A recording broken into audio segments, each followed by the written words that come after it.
Hi, this is the Cat's Library. I'll be your librarian today. Today I decided that I wanted to animate something.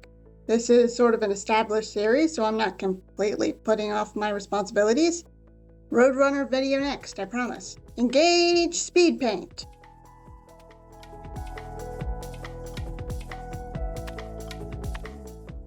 First up, there is a little 2-frame test. As of the cheetah video, that did surprisingly well, and then I probably should follow up with a sequel. I couldn't figure out how to export an animation into my editing software. I just recorded the turnaround. These doodles right here took 5 minutes. Luckily, I figured out how to get the animations in a video format after a few failed attempts at each individual microsecond as its own image. Here's the reveal.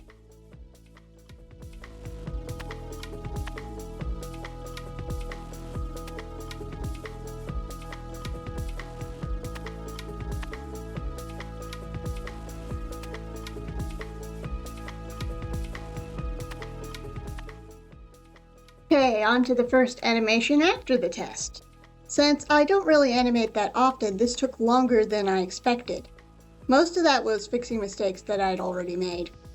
Even in the final result, I probably could have added twice as many frames to get the movement as smooth as possible, but I didn't want to sacrifice the speed. Also, looking back from an editorial perspective, it would have either made the video exceptionally long, or it'd have to make the speed paint headache-inducingly fast. I tried not to zoom in and out for most of the process, which I think helps it look okay, but I don't get motion sick watching the speed paint, so I don't know if this is too fast, even without the extra in-betweens. The concept was to make it look like blobs of liquid in a lava lamp, but flatter, like a screensaver. The other inspiration for this animation was amoebas. The color palette was different shades of blue with a couple of purples and one teal, because I've been staring at a bunch of reds, oranges, and yellows for the last video that I made. I had 2 rules. One was that I couldn't use any straight lines or sharp shapes. The other was that the shapes couldn't go through each other. This was a study focusing on the motion of animation. I think it ended up looking similar to my bouncing ball animation video. I think I improved on that concept. I'd like to try this again with more blobs. The movement of this animation is very simple, and I would like it to be more complicated.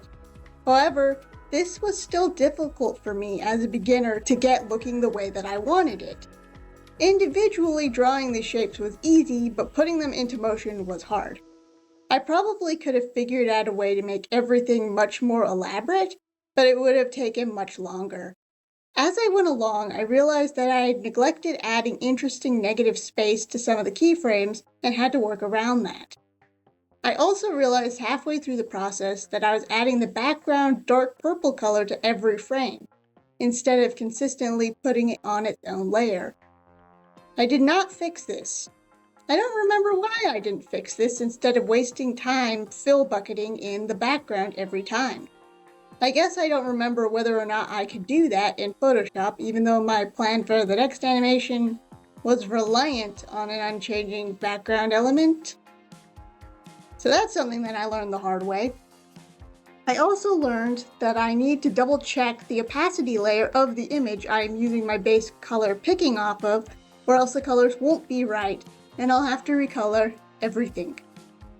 I learned that if I'm trying to redraw an image to get the negative space looking right, I need to get the brush stroke the same direction as the original, or else I'll accidentally get a bunch of sharp edges when that was one of the rules of things I wasn't supposed to do when I try to erase it with a smaller brush. When I went back to do in-between frames, I used the onion skinning for the inner color and then put the off-white border on with no regards for the images before and after, making all of the in-betweens too large. I had to go back through every layer with an emphasis on the in-betweens so that they worked with the other animation layers instead of doing it right the first time. I didn't have my head in the game at all earlier this week. The left side of the image is the most dynamic because it has the circle blob that moves from the bottom of the image off screen to the top and then seemingly teleports back to the bottom of the screen again. It moves past 2 blobs, 3 if you count the edge of the light purple one. This means that it moves the farthest and also has the most interactions with the other shapes that had to move around it. The left side moves around a lot, but the purple and the desaturated mid-tone blue don't really interact with anything and weren't as interesting to animate for me. I think that that's everything that I wanted to talk about for this animation. I had a version of the final that is the same speed that the original animation playback was, and then one at double speed and one at half speed. I like the double speed one the most. I think it alleviates the slight strobe effect from the animation needing twice as many frames. I don't want to go back to do that though. This took 6 hours, 20-ish minutes to make. It is 37 frames and 3 seconds of final animation.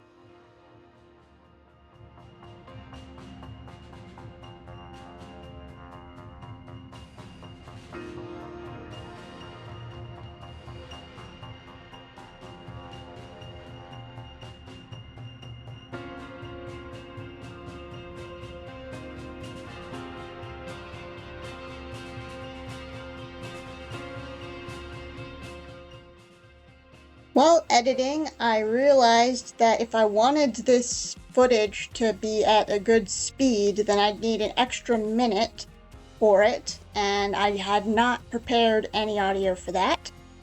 So here's me rambling a little bit to explain what that's about. Yep, still don't have anything else to say. Enjoy the music for a bit, I guess.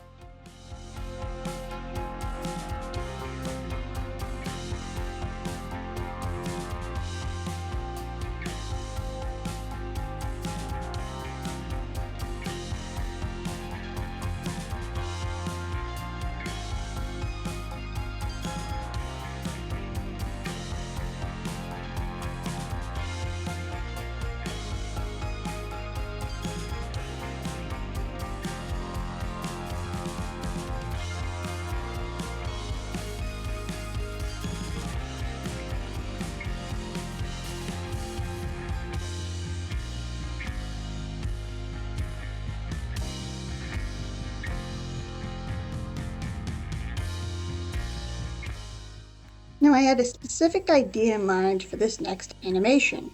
The way that it turned out is not that. I was thinking blonde teenager with a backpack in a subway station watching the train go by, but with the animation practice being the light from the cars going by. I had a complicated angle in mind that I needed a reference to accomplish. I didn't think it was a common enough angle to Google search. I haven't ever used my own face as a reference, so that just felt weird to start now. The angle that I had in mind was that the head was turned slightly down, the camera is looking slightly down, and the eyes are looking up at the camera. I wanted an expression that was a mild glare with all the fury and sorrow of the mundanity of existence. The original red sketch actually looked a bit closer to this. I think what happened is that it didn't look proportional, and so I fixed it on the second sketch layer, which accidentally made it more of a front-on average angle. In my defense, it had been a while since I had drawn a more realistic human face. Since I was trying to get the proportions right, the expression changed a bit.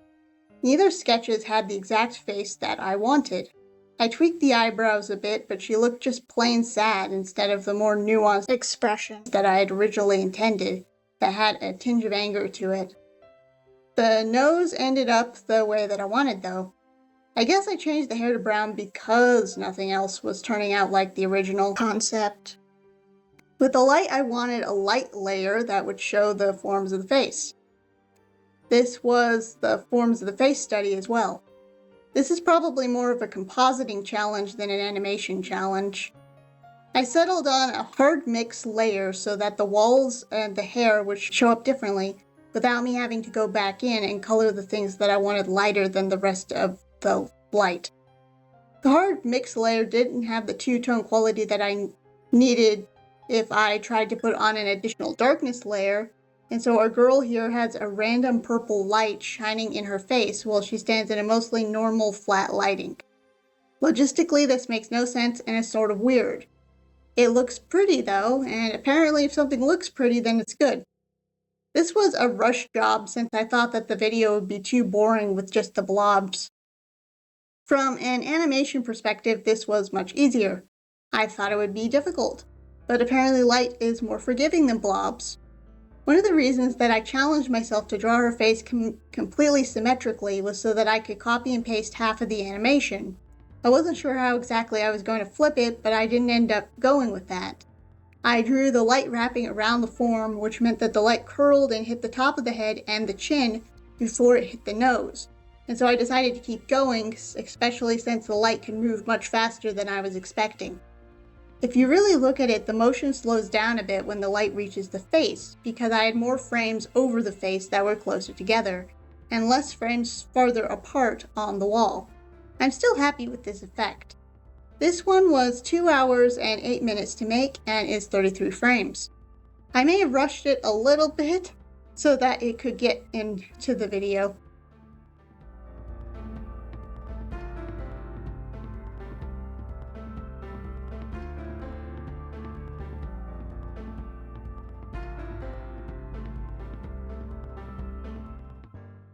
Yeah, I think that that's it for today. 3 mini animations seems like a good number. I'll see you when I see you. Bye!